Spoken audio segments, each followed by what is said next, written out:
नमस्कार, आप देख रहे हैं लोकमंच और मैं हूं आपके साथ वैष्णवी शर्मा। तो बुलेटिन की शुरुआत करेंगे, लेकिन सबसे पहले बात करेंगे मिर्जापुर की, जहां मिर्जापुर में विद्यांचल पहुंचे बिहार की आरजेडी नेता तेज प्रताप यादव ने कोरोना वैक्सीन और बिहार की राजनीति पर बयान दिया है।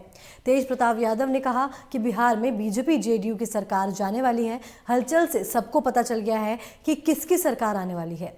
वहीं उन्होंने कोरोना वैक्सीन लगवाने के सवाल पर जवाब देते हुए कहा कि सबसे पहले मीडिया वाले वैक्सीन लगवाएं, पहले आप लोग मोदी जी और योगी जी की वैक्सीन लगवाएं। और किसान आंदोलन पर तेज प्रताप सिंह ने कहा कि सरकार इसमें फेल हो चुकी है।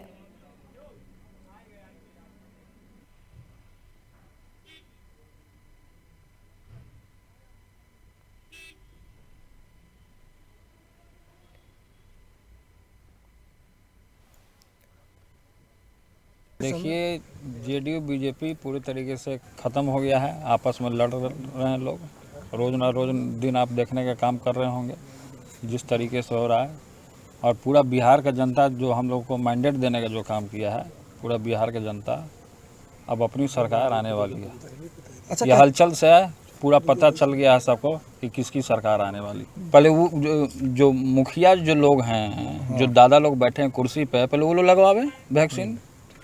केंद्र सरकार में जो नरेंद्र मोदी जी हैं वैक्सीन लगाएंगे वैक्सीन।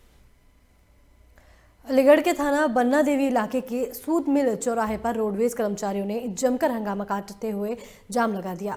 प्रदर्शन कर रहे रोडवेज कर्मचारियों का आरोप है कि चौराहे पर स्थित वर्कशॉप से ड्राइवर कंडक्टर रोडवेज बस लेकर बाहर निकले थे, जहां पर बीजेपी के मंत्री ठाकुर रघुराज सिंह के 2 बेटे अपनी कार लेकर वहां से गुजर रहे थे। इसी दौरान रोडवेज बस और उनकी कार आपस में टच हो गई, जिसके बाद मंत्री के बेटों ने ड्राइवर को बस से उतारकर गाली गलौज करते हुए मारपीट शुरू कर दी। साथ ही स्थानीय लोगों के विरोध करने पर वहां उत्पात मचाया गया और कई राउंड फायरिंग भी की गई। वहीं मौके पर मौजूद लोगों ने विरोध करते हुए उन दोनों युवकों की गाड़ी को रोककर पथराव कर दिया, जिसमें आरोपियों की गाड़ी क्षतिग्रस्त हो गई। साथ ही आक्रोशित भीड़ को देखकर मंत्री के दोनों आरोपी बेटे मौके से रवाना हो गए। उधर मारपीट की घटना से गुस्साए रोडवेज ड्राइवर कंडक्टर समेत अन्य कर्मचारी एकत्रित हो गए और जाम लगा दिया। घटना की सूचना मिलने के बाद मौके पर पुलिस पहुंची और पुलिस ने मामले को शांत करवाया। दुकान में अंदर से खींच के लाए। अभी तो मैंने ये भी नहीं देखा कि उसमें क्या लूट हुई है, क्या हुआ है। अभी तहरीर लिखी प्राप्त नहीं हुई है। तहरीर के आधार पर ये बता पाएंगे कि वो किसका नाम लिख के दे रहे हैं और उसमें क्या मामला बन रहा है। तो तहरीर प्राप्त होने के बाद आपको किसके साथ मारपीट हुई है सर? इसमें बस के चालक थे जो बस चला रहे थे। ऐसा बताया जा रहा है कि कार में टक्कर होने के कारण जो कार सवार युवक थे उनके द्वारा बस चालक के साथ मारपीट की गई। इसी संबंध में वो लोग तहरीर लिख रहे हैं। और इस खबर पर ज्यादा जानकारी के लिए अलीगढ़ से हमारे संवाददाता मोहित हमारे साथ फोन लाइन पर जुड़ गए हैं। जी मोहित, बताया जा रहा है कि मंत्री के बेटों ने जमकर मारपीट की है रोडवेज ड्राइवरों के साथ और कर्मचारियों के साथ, क्या कुछ अपडेट है? देखिए, बिल्कुल मैं आपको बता दूं कि हमेशा सुर्खियों में रहने वाले बीजेपी के दर्जा प्राप्त मंत्री ठाकुर रघुराज सिंह के बेटों की दबंगई साफ तौर से सामने देखने को मिली है। रोडवेज कर्मचारियों के साथ मारपीट की और फायरिंग भी लगाई गई, जिससे घटना से आत्महत्या हो गए। रोडवेज के कर्मचारियों ने व लोगों ने वहां पर जाम लगाया। अगर पूरा मामला बताया तो अलीगढ़ के थाना बन्ना देवी के सूतमिल इलाके का पूरा मामला है। यहाँ पर रोडवेज कर्मचारियों ने जैसे अपनी बस को निकाल लेते तभी रघुराज सिंह की बेटे की गाड़ी वहां से निकल कर आ रही थी और बस से उनकी थोड़ी सी जब गाड़ी हल्की सी टच होगी तो उन्होंने जो है बस वाले को गाली गलौज देना स्टार्ट कर दिया। लोगों ने उनको समझाने का प्रयास किया और उन्होंने भीड़ को अपनी तरफ आगे देखे अपनी पिस्टल निकाल के लगातार 5 बार वहां पर राउंड किए, जैसा कि लोगों ने साफ तौर से बताया। लेकिन लगातार काफी देर हाई टेंशन वहां पर ड्रामा चलता रहा। इतनी देर में जब भीड़ एकत्रित हुई और रोडवेज कर्मचारियों के काफी लोग जब एकत्रित हो गए, वहां पर जमकर नारेबाजी हुई। नारेबाजी को सुनकर पुलिस फोर्स लगातार वहां मौके पर पहुंची, जिससे देख के दर्जा प्राप्त मंत्री के बेटे वहां से निकल गए। हालांकि बता दें कि रघुराज सिंह के बेटों ने भी वहां पर जो ड्राइवर है उन पर लूट का आरोप लगाते हुए थाना बन्ना देवी में एक तहरीर दी गई है। लेकिन बता देंगे जो बस स्टॉप से जो बस निकल रही थी, बस निकलने के जो इसका चालक है हंस कुमार, इससे जब हमारी बात हुई तो उन्होंने साफ तौर से कहा गया था कि रेड लाइट के चलते हुए उनकी बस आराम से निकाल लेते। इसी में उनके मंत्री ने उनको ओवरटेक किया और हल्की गाड़ी छुपने के बाद उनके साथ मारपीट की और फायरिंग करते हुए वहां से फरार हो गए। हालांकि दोनों तरफ से थाना में तहरीर आ गई है और पुलिस मामले की जांच में लुटी हुई है। लेकिन लगातार देखने को यही मिल रहा है क्योंकि हमेशा सुर्खियों में अपने रहने वाले बीजेपी के दर्जा प्राप्त मंत्री ने पहले भी थाने में इनके बन्ना देवी थाने में ये मुकदमा दर्ज है लगातार। लेकिन अब दूसरा ये आरोप सामने आया है कि दबंगई साफ तौर से सामने आई है कि देखने को यही मिल रहा है कि जैसे ही बस चालक निकल रही थी उन्होंने मारपीट की और फायरिंग करते हुए और फरार हो गए। जी। मोहित, जैसा कि बताया जा रहा है कि दोनों बेटों ने जो खुलेआम फायरिंग की है, तो क्या माना जाए इसके पीछे किसका हाथ है, इनको किसका श्रेय मिल रहा है? क्योंकि देखा जा रहा है कि खुलेआम ऐसी फायरिंग करने से तो साफ तौर पर देखा गया है कि पुलिस का जो खौफ है वो उनमें बिल्कुल नहीं था। देखिए, बिल्कुल बता दें कि एसएसपी अलीगढ़ मुनराज जी लगातार पुलिस फोर्स को न्याय व्यवस्था के लिए खड़े एसएसपी अलीगढ़ के माने जाते हैं, लेकिन बावजूद इसके कि जो दबंग नेता है उनका पुलिस के प्रति खौफ साफ तौर से देखने को बिल्कुल नहीं मिल पा रहा। क्योंकि मामला यही है कि चौधरी रघुराज सिंह के बेटे, क्योंकि रघुराज सिंह चौधरी लगातार अपने बयानों में, अपने बयानबाजी में लगातार सहमत रहे हैं, क्योंकि उनकी गलत बयानबाजी चाहे वो अलीगढ़ यूनिवर्सिटी को लेकर हो, वो अपनी एक हिंदू छवि के साथ नेता माने जाते हैं और बयानबाजी में हमेशा सुर्खियों में रहने वाले ठाकुर रघुराज सिंह के बेटे हैं। तो साफ तौर से कहा जा सकता है कि जो सत्ता का नशा है मंत्री जी के बेटों को लगातार देखने को मिल रहा है। लेकिन सबसे बड़ी बात यहाँ पर यही है कि रघुराज सिंह जी जो शिक्षा प्राप्त, जो राज्य मंत्री है, दर्जा प्राप्त राज्य मंत्री है, उनके बेटों के लिए भी अलीगढ़ पुलिस की वो लेपर्ड को लेकर चल रहे हैं, यानी कि जो उनको एस्कॉर्ट सुरक्षा मंत्री जी को दी गई है वो मंत्री जी के बेटे के साथ तौर से चल रही है। तो कहीं ना कहीं ये कारण साफ तौर से माना जा सकता है कि जो पुलिस का खौफ है, क्योंकि साथ में वो जो एस्कॉर्ट सुरक्षा है उसको साथ में लेकर चल रहे हैं। जैसा उन रोडवेज कर्मचारियों के जो उनके है ना, उनके द्वारा साफ तौर से बताया गया कि उनके साथ में लेपर्ड भी, जो एस्कॉर्ट है, जो वीआईपी सुरक्षा के लिए पुलिस की एस्कॉर्ट दी जाती है, वो भी उनके साथ में मौजूद है। जब पुलिस एस्कॉर्ट को लेकर दर्जा प्राप्त मंत्री के बेटे सामने होकर निकल रहे हैं और लगातार पुलिस के सामने ही फायरिंग कर रहे हैं, क्योंकि एस्कॉर्ट में जो माना जाता है, एस्कॉर्ट लगातार पुलिस फोर्स होती है और जब एस्कॉर्ट के सामने लगातार वो फायरिंग कर रहे हैं तो साफ तौर से देखा जा सकता है और समझा भी जा सकता है कि कहां से उनके प्रति जो पुलिस की छवि है, तो पुलिस का कहीं ना कहीं जो उनके दिमाग में खौफ है वो बिल्कुल देखा ही नहीं जा रहा, क्योंकि लगातार वो लेपर्ड को लेकर चल रहे हैं। बिल्कुल जी मोहित, इस खबर पर तमाम जानकारी के लिए शुक्रिया। गाजीपुर में राष्ट्रीय दिवस के अवसर पर पुलिस लाइन में साइकिल रैली निकाली गई, जहां पुलिस अधीक्षक डॉक्टर प्रकाश सिंह ने स्वामी विवेकानंद के चित्र पर माल्यार्पण किया। साथ ही युवाओं और पुलिस के जवानों को स्वामी विवेकानंद के जीवन और उनके विचारों को अपनाने की बात कही और उनके बताए गए रास्ते पर चलने के लिए शपथ भी दिलाई गई। वहीं इस दौरान पुलिस अधीक्षक डॉक्टर ओम प्रकाश सिंह की पत्नी ने स्काउट गाइड के सभी छात्रों को मिष्ठान भी वितरित किया और साइकिल रैली में उपस्थित सभी छात्र छात्राओं को झंडा दिखाकर रवाना किया। आपको बता दें, ये रैली पूरे शहर में भ्रमण करके स्वामी विवेकानंद के बताए हुए रास्ते पर चलने के लिए लोगों को जागरूक करेगी। बच्चों को स्वामी विवेकानंद जी के जो है जीवन का पर प्रकाश डाला गया। उनकी जो दर्शन थी, उनके जो कथन थे, जो निर्देश थे, उन पे बच्चों को बताया गया और ये एक यूथ रैली, यूथ दिवस के रूप में पूरे जनपद में, शहर में भ्रमण करेगी, जिससे लोगों को स्वामी विवेकानंद की जयंती के अवसर पे उनके जो संदेश हैं उनको प्रसारित करने में और उनको याद करने में सहायता मिलेगी। इस अवसर पे आपने शपथ भी लोगों इस अवसर पे एक शपथ, उठो जागो और तब तक न रुको जब तक लक्ष्य की प्राप्ति न हो जाए, जो स्वामी विवेकानंद जी का जो सूक्त वाक्य है उसके। कन्नौज के बीजेपी सांसद सुब्रत पाठक ने पूर्व मुख्यमंत्री को लेकर अमर्यादित बयान दिया है। उन्होंने कहा कि सपा के राष्ट्रीय अध्यक्ष कन्नौज दौरे पर आए, मैं स्वागत करता हूं, लेकिन ये तो वही बात हुई कि 900 चूहे खाकर बिल्ली हज को चली। जिस पार्टी की विरासत राम भक्तों की हत्या कराने की हो, जो पार्टी हमेशा राम मंदिर के विरोध में रही हो, राम मंदिर का सुप्रीम कोर्ट से हल आने के बाद जिस पार्टी के सांसद ने ध्वस्त करने की बात कही हो, ऐसे लोग जिन्होंने सदैव हिंदू भावना को अपमान किया हो और अब वे पार्टी जनता के आंख में धूल झोंकने का काम कर रहे हैं।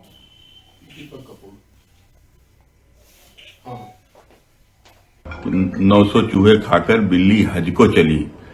जिस प्रकार से जिस पार्टी की विरासत राम भक्तों की हत्या कराने की हो, जो पार्टी सदैव राम मंदिर के विरोध में रही हो, राम मंदिर का सुप्रीम कोर्ट से हल आने के बाद जिस प्रकार जिस पार्टी के सांसद ने उसको ध्वस्त करने की बात कही हो, आज वह लोग जो सरकार में रहते हुए जो रोजा अफ्तार कराते थे, सरकार में रहते हुए टोपी पहनकर लोगों को टोपी पहनाते थे, ऐसे लोग जिन्होंने सदैव हिंदू भावनाओं का अपमान किया, जिनके समय पर एक समय पर जब कांवरियों की यात्रा निकलती थी उसके ऊपर हमले होते थे, जिनके समय पर खुद जब उनकी पत्नी सांसद थी कन्नौज में तो दुर्गा विसर्जन यात्रा के ऊपर हमले करके श्रद्धालुओं की हत्या करके और जिस प्रकार से निर्दोषों को जेल भेजने का काम किया था, आज वह जिस प्रकार से इस देश में हिंदुओं के संगठित होते हिंदुओं को देखकर यह मंदिर जाकर एक बार फिर से उत्तर प्रदेश की जनता की आंखों में धूल झोंकने का कुचक्र रचने के सिवा ये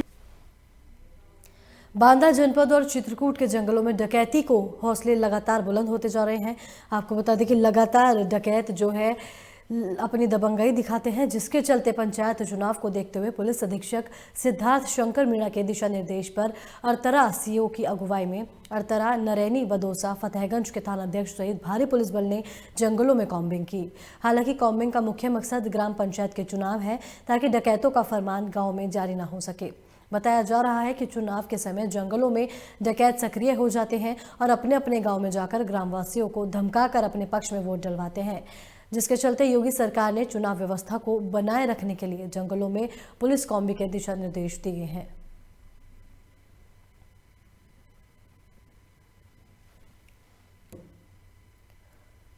अलीगढ़ में राम मंदिर निर्माण निधि संग्रह अभियान के लिए जन जागरण अभियान चलाया जा रहा है, जिसमें राष्ट्रीय सेविका समिति की महिलाओं ने मुस्लिम बहुल्य इलाकों में राम दरबार की फोटो के साथ जुलूस यात्रा निकाली है। आपको बता दें कि शहर में ऊपरकोट और एएमयू की लॉ फैक्ट्री के सामने किला का नगला में महिलाओं ने ये यात्रा निकाली थी, जिस दौरान जय श्री राम के नारे लगाए गए। हालांकि निधि समर्पण अभियान मकर संक्रांति यानी 15 जनवरी से शुरू होगा, लेकिन जन जागरूकता अभियान अलीगढ़ के गली गली और मोहल्ले में चलाया जा रहा है। हर जगह मुख्य चौराहे पर राम मंदिर धन संग्रह अभियान के पोस्टर बैनर लगाए जा रहे हैं। दरअसल आपको बता दें कि 15 जनवरी से 22 जनवरी तक निधि समर्पण अभियान चलाया जाएगा। हालांकि निधि संग्रह का कोई लक्ष्य नहीं है, लेकिन मंदिर को भव्य बनाने के लिए हर घर और हर परिवार से संग्रह किया जाएगा। इस दौरान राष्ट्र सेविका समिति के महानगर कार्यवाहिका डॉक्टर निशा शर्मा ने कहा कि राष्ट्र की आधार शक्ति नारी है और बिना नारी के जन जागरण संभव नहीं है। ये राम मंदिर अभियान के अंतर्गत मातृशक्ति के जन जागरण के ये कार्यक्रम पूरे अलीगढ़ महानगर में चलाए जा रहे हैं और इसी के अंतर्गत यहाँ पर एक जन जागरण मातृशक्ति ने फेरी का आयोजन किया था, जिसमें जो 15 तारीख से 22 तारीख के बीच में राम मंदिर अभियान के लिए जो निधि समर्पण की जो हमारा अभियान चल रहा है उसके लिए लोगों को जागरूक करने के उद्देश्य से ये कार्यक्रम चलाया गया।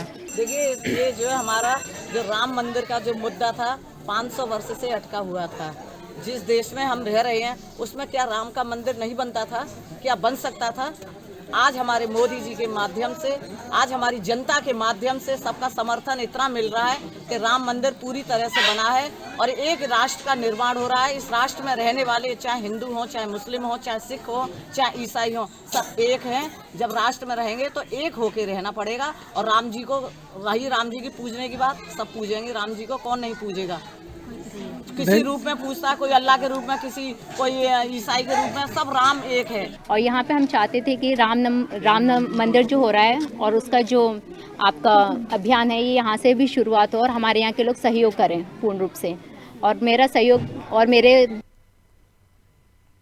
कोरोना से अभी राहत भी नहीं मिल पाई थी कि बर्ड फ्लू ने दस्तक दे दी। आपको बता दें कि कानपुर के चिड़ियाघर में 10 पंछियों की अचानक मृत्यु हो जाने से हड़कंप मच गया। वहीं जब मृतक पंछियों के नमूने भोपाल भेजे गए तो उनमें से बर्ड फ्लू की पुष्टि की गई। हालांकि जिला प्रशासन और स्वास्थ्य विभाग सतर्क हो गया है। आपको बता दें कि कानपुर में मृत पक्षियों के सैंपल बर्ड फ्लू की पुष्टि हुई है मृत पक्षियों के सैंपल से, जिसके बाद बताया जा रहा है कि 10 पंछियों की अचानक मौत हो गई थी, जिससे शहर में दहशत फैल गई। वहीं आपको बता दें कि पक्षियों के जो है सैंपल को भोपाल लैब में भेजा गया, जिसके बाद पुष्टि होने पर 10 पक्षियों की मौत का कारण बर्ड फ्लू ही बताया गया।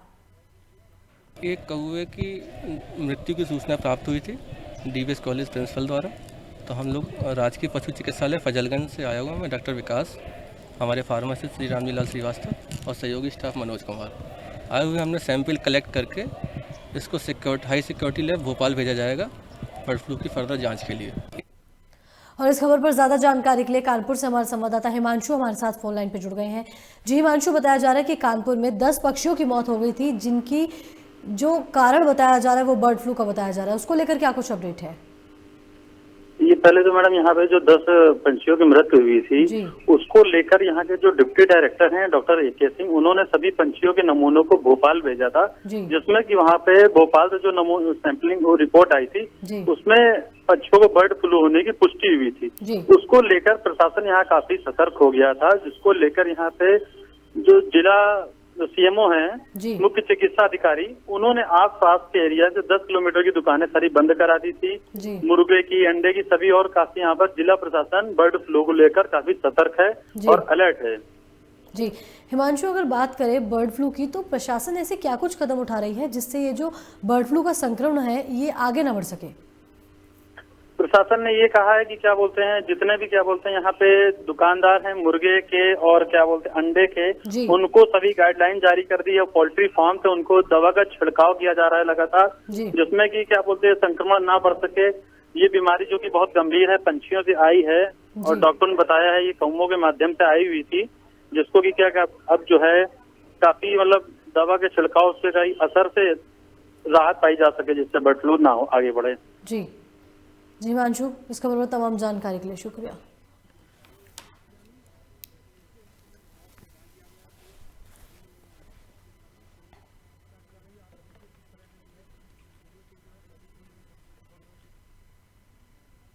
झबरेड़ा विधायक देशराज घृणवाल ने वायरल हुई ऑडियो को संबंध में अपना पक्ष रखा है।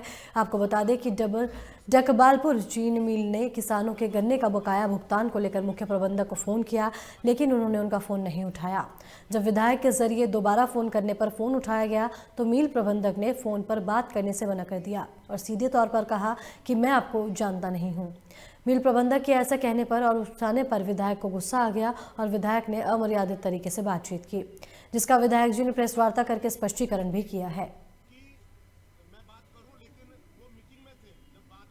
की सबसे बड़ी पार्टी है और अनुशासन के कारण, अपने चरित्र के कारण भारतीय जनता पार्टी संसार की सबसे बड़ी पार्टी बनी है और मैं उसका छोटा सा कार्यकर्ता हूं और मेरे से जो शब्दों का चयन हुआ है वो गलत हुआ है, उसके लिए मैं खेद प्रकट करता हूं। की सबसे बड़ी पार्टी है और अनुशासन के कारण। हरिद्वार में महाकुंभ का आयोजन होने जा रहा है, जिसको लेकर हरिद्वार में कई काम चल रहे हैं, जिसकी गुणवत्ता को लेकर कांग्रेस के कार्यकर्ताओं ने हरिद्वार रुड़की विकास प्राधिकरण पर धरना प्रदर्शन किया और सरकार का आरोप लगाया कि कुंभ के नाम पर पैसे का घोटाला किया जा रहा है और कुंभ के काम में सिर्फ हरिद्वार में लीपापोती की जा रही है। वहीं कांग्रेस नेता सतपाल महाराज ने कहा कि पूर्ण कुंभ में लगभग 800 करोड़ रुपए खर्च होने जा रहे हैं, लेकिन गुणवत्ता के साथ नहीं किए जा रहे। पालीवाल जी ने, अमरीश जी ने, और आपके सामने है कुंभ पूरा। पूर्ण कुंभ में लगभग 800 करोड़ रुपए खर्च होने जा रहे हैं जो बता रहे हैं, लेकिन दुर्भाग्य की बात है उत्तरी क्षेत्र में आप स्वयं देख सकते हो, एक बंधे पे काम किया था, बजरी डाली थी, अगले दिन उस पर झाड़ू मारो तो बजरी भी इकट्ठी हो गई है। कोई भी काम, लगभग 260 गलियां ऐसी हैं जो इन्होंने कुंभ के नाम पर तोड़ी, सीवर के नाम पर तोड़ी, पानी के नाम पर तोड़ी, गैस के नाम पर तोड़ी, लेकिन उसका पैसा चाहे वो नमामि गंगे से जमा होना चाहिए था या हुआ भी होगा, इन्होंने लिया भी होगा, काटा भी होगा, लेकिन दुर्भाग्य की बात है जहाँ बड़ी बड़ी धर्मशालाएं हैं, बड़े बड़े आश्रम हैं, होटल हैं, वहाँ पर या कांग्रेस की सरकार ने बनाया था, कांग्रेस ने प्रार्थना की थी, उस हॉस्पिटल में कोविड बना रखा है। अगर भगवान ना करे कोई दुर्घटना घट जाए, 14 तारीख को मेला है मकर संक्रांति का, आप कहाँ। मंगलौर कस्बे में हाईवे के पास से नाले में एक युवक की लाश मिलने से सनसनी फैल गई। स्थानीय लोगों ने पुलिस को सूचना दी। सूचना पाकर मौके पर पहुंची पुलिस ने स्थानीय लोगों की मदद से शव को नाले से बाहर निकाला। वहीं पुलिस ने पंचनामा भरने के बाद शव को पोस्टमार्टम के लिए भेज दिया। साथ ही मौके पर पहुंचे सीईओ मंगलौर अभय प्रताप सिंह ने बताया कि स्थानीय लोगों ने पुलिस को युवक के शव मिलने की सूचना दी थी, जिसके बाद शव को नाले से बाहर निकाला गया। वहीं अभी तक शव की पहचान नहीं हो पाई है।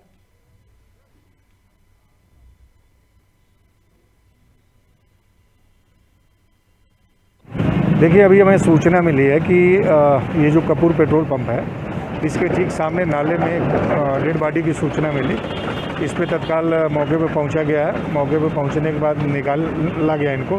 इनके पास कोई आईडी नहीं मिली, इसलिए इनकी पहचान नहीं हो पा रही है। जो मृतक व्यक्ति हैं, इनकी उम्र लगभग 35 से 40 वर्ष के बीच में है और अब इनकी शिनाख्त की कार्रवाई कराई जा रही है। उसके बाद ही अग्रिम कार्रवाई होगी। रामनगर में आपसी विवाद में दो पक्षों के बीच मारपीट का मामला सामने आया है, जिसमें 3 लोगों के साथ एक महिला पर धारदार हथियार से हमला कर दिया गया है। बताया जा रहा है कि घटना में महिला गंभीर रूप से घायल हो गई है। वहीं सूचना पर पहुंची पुलिस ने मौके पर पहुंचकर घायलों को उठाकर रामनगर संयुक्त चिकित्सालय में इलाज के लिए भर्ती करवा दिया है, जिसमें महिला की हालत गंभीर होने के चलते उसे हायर सेंटर रेफर कर दिया गया। वहीं पुलिस क्षेत्राधिकारी पंकज गौरौला ने बताया कि पुलिस को सूचना मिली थी कि रिलायंस पेट्रोल पंप के पास एक बगीचे में रह रहे माली और कुछ अन्य लोग आपस में भिड़ गए हैं, जिनमें कई लोग घायल हो गए। वहीं पुलिस टीम मौके पर पहुंची तो देखा कि एक महिला का पेट पर हमला किया हुआ है, जबकि 3 अन्य लोग घायल पड़े हुए थे। इसमें महिला की हालत नाजुक होने पर उसको हायर सेंटर रेफर कर दिया गया और आगे की जांच शुरू कर दी है। धड़ाधड़ फसल लगे मार दो क्या बगीचे में था। मैं भी माली हूँ, वो भी माली था। और 5-6 जने थे उसके पास। और उसे भी मारा इन्होंने जाके धड़ाधड़ मार दौड़ कर लगे जाके ये भी मारा, लड़के को मारा, घर वाली को बहुत पेट उड़ फाड़ दिया। इतना पता चले अब मारा धोड़ी भी थे। इसमें एक सूचना मिलने पे ये बगीचा है अनिल अग्रवाल जी का, रिलायंस पेट्रोल पंप के पास काशीपुर रोड पे। उसमें ये रामवती वाइफ ऑफ जस्सू, इसके पेट में काफ़ी चोट लगी है, इसकी आंतें वगैरह बाहर आ गई थी। इसको हॉस्पिटलाइज किया गया है, फिलहाल कंडीशन स्टेबल है और इसको हल्द्वानी रेफर किया जा रहा है। इसका बेटा भी वहाँ मौके पर मिला, वो भी घायल है, उसका एक दोस्त भी मिला है, उसे पूछताछ कर रहे हैं। घटनास्थल पर जो भी सामान मिला है पुलिस ने। रुड़की के लॉर्ड कृष्णा पब्लिक स्कूल में स्वामी विवेकानंद जी की जयंती बड़ी धूमधाम से मनाई गई। स्कूल प्रधानाचार्य राजकुमार उपाध्याय ने बताया कि स्वामी विवेकानंद जी को एक संत के रूप में पूजा जाता है, साथ ही समस्त विश्व उनके गुणों और आचरणों को अपने जीवन को सफल करने में बनाते हैं। इस अवसर पर विद्यालय का समस्त कर्मचारीगण भी उपस्थित रहा। साथ ही आपको बता दें कि प्रधानाचार्य और कर्मचारियों ने मिलकर एक हवन पूजन का आयोजन किया, जिसमें बताया जा रहा है कि स्वामी विवेकानंद जी की जयंती को मनाया गया, साथ ही सभी की मनोकामना की। आज 12 जनवरी है और आज स्वामी विवेकानंद जयंती हम मना रहे हैं। और स्वामी विवेकानंद जयंती को भारत सरकार ने राष्ट्रीय युवा दिवस के रूप में घोषित किया हुआ है। तो राष्ट्रीय युवा दिवस के रूप में प्रति वर्ष हम इसको सेलिब्रेट करते हैं। स्वामी विवेकानंद जी की आज 158वीं जयंती है और स्वामी विवेकानंद जी को हम एक संत के रूप में याद करते हैं। भिंड में एक गेम के जरिए ठगी का मामला सामने आया है। मामला पंजाब नेशनल बैंक के पास का है।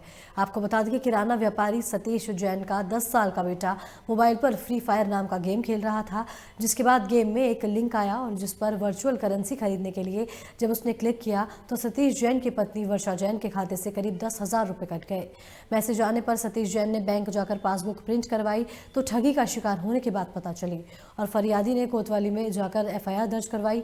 वहीं भिंड DSP हेडक्वार्टर और साइबर सेल प्रभारी ने बताया कि शिकायत मिलने के बाद उन्होंने इस मामले को दर्ज किया है और कुछ लोगों को आइडेंटिफाई भी किया है, जिसमें बिहार के गोपालगंज के रहने वाले रविकांत शर्मा नाम के एक युवक का पता चला, जिसे गिरफ्तार कर लिया गया है। जिसके बाद फिलहाल पुलिस ने आरोपी को न्यायालय में पेश कर जेल भेज दिया है। बच्चा कभी मोबाइल से गेम खेलता था, तो वो तो मुझे जब मालूम पड़ा जब मैं बैंक में वो पासबुक अपनी प्रिंट कराने के लिए गया तो उसमें पैसे कटे। तो मैडम का खाता था, मेरा भी खाता नहीं था। तो मैडम ने आके बताया कि ऐसे ऐसे कुछ पैसे हमको कम लग रहे हैं उसमें। तो उन्होंने उनकी FIR कराई, फिर उसको पूछा बताई करी, उसने यहाँ गेम खेला था, उसमें ऐसी लिंक आई थी कुछ, उसको क्लिक किया तो ऐसे ऐसे पैसे कम हो गए। कौन सा गेम खेला था? गेम का नाम तो नहीं, फ्री फायर या कौन सा गेम था। फरियादी एक वर्षा जैन है जिन्होंने शिकायत दर्ज कराई थी कि उनका बेटा जब वो ऑनलाइन फ्री फायर नाम का गेम खेल रहा था तो उसके नीचे जो लिंक आई उसको टच करने पर उनके कुछ पैसे लगभग 10,000 का अमाउंट था वो ट्रांजैक्शन हो चुका था। शिकायत पर काम करते हम लोगों ने कुछ लोगों को आइडेंटिफाई किया, जिनमें से एक रविकांत शर्मा नाम है और उसको आरोपी को गिरफ्तार किया गया और उससे जो फ्री फायर ऐप है उससे कैसे फ्रॉड किया गया है उसने बताया कि फ्री फायर ऐप में जो PUBG जैसा गेम होता है और उस पर जब खेलते हैं तो आर्म्स एमुनेशन और ड्रेस वगैरह खरीदने के लिए डायमंड का एक कॉइन उसमें वर्चुअल कॉइन होता है, ये उसको खरीदना पड़ता है। उसको खरीदने के लिए हम लोग लिंक नीचे देते हैं और जो लिंक पे टच करता है उससे हम अकाउंट से पैसे डिडक्ट करते हैं। तो उसमें उसे जब बताया तो उसने आरोप की पुष्टि हुई और जो पैसे का ट्रांजैक्शन हुआ था वो भी हुआ, तो उसके खाते को सीज करते हुए पूरा खाता उसका। मध्य प्रदेश के दतिया में करंट से मोर की मौत के बाद सेवड़ा वन विभाग कार्यालय में वन अधिकारियों ने मोर का अंतिम संस्कार किया। आपको बता दें कि वन कर्मियों ने पहले मोर का पोस्टमार्टम करवाया, उसके बाद मोर का विधि विधान के साथ अंतिम संस्कार किया गया। वहीं अंतिम संस्कार में सेवड़ा वन प्रभारी चंद्रशेखर श्रोत्रिय स्टाफ सहित शामिल रहे। आपको बता दें कि करंट की चपेट में आने से मोर की मौत हो गई थी, जिसके बाद ग्रामीणों ने मोर को पेड़ से नीचे उतारा और सुरक्षित स्थान पर रख दिया।